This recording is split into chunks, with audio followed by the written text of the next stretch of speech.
So, I guess this is part one of the series. I'm going to do my nails while I tell this story. So, I was born. There's questions about that. You know how you have a government name? I have a government birthday. So, my government birthday is August the 8th. My mom said I was born on August the 19th. I went all through high school, all the things, celebrating my birthday on August the 19th. Got a job, filed my taxes, and they kicked it back because my birthday wasn't right. And I was like, what? How's my birthday not right? So I went and asked Mom for my birth certificate. She didn't have it. Had to go apply for one. And that's when I found out it was August the 8th. So all my legal documents say I was born on August the 8th. Now, here's the theories. So, one, my mom didn't really want me. She was going to give me to her brother, my uncle. And now this right here, this came from my mom. She told me this story. He was sitting on the doorsteps waiting when I got there. And my grandfather would not allow her to give me up. So one theory is that she had me on August the 8th, but decided to keep me on August the 19th.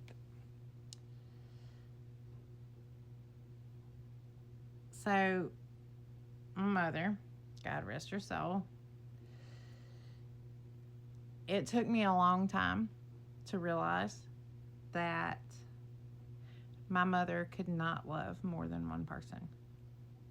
She did not have it in her. I've seen it over and over through our lifespan. We'll get more into that. But all through my childhood, my papa was my biggest fan. He was my protector. I didn't get all the nice stuff, which we lived in it until she met my stepdad. It was bad.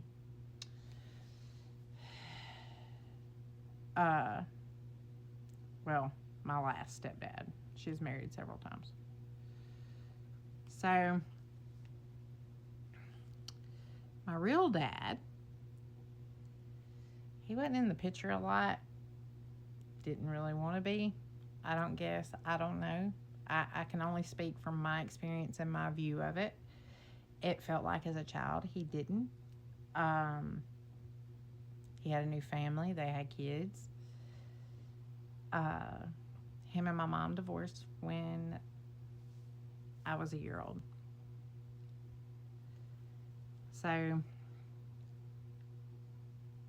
my sister, my older sister, which we get along fine. I mean, we have sister moments, but worse back in the day. Now a lot better. She got everything, all she wanted. Name brand, she got it. And you could tell there was a difference there in the love that was shown to her and the love that was shown to me. And that's where all my mom's love went, was to my sister. And like I said, it is no fault to her, my sister, but that's just how it was. So, I put too much glue on that.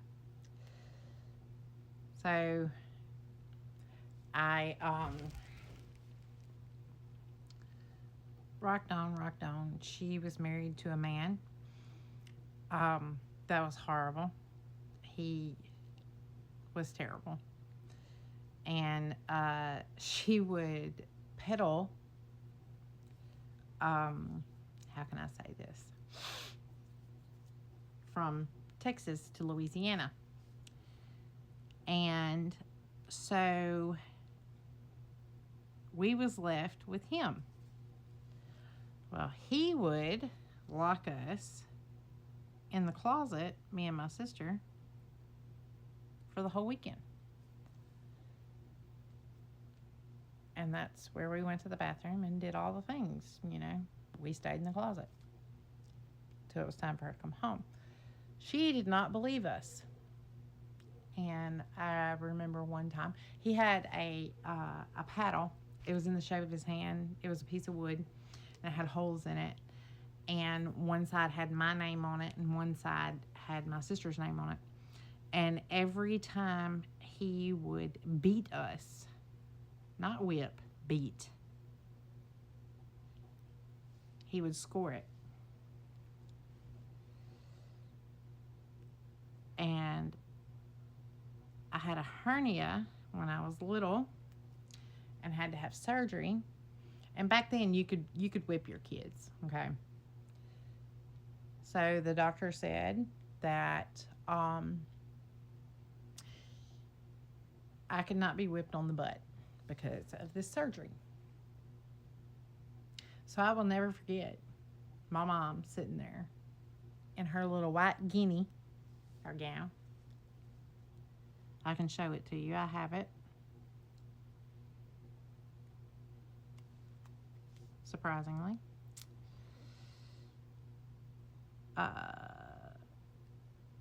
Let me get this nail on. I'll go get it.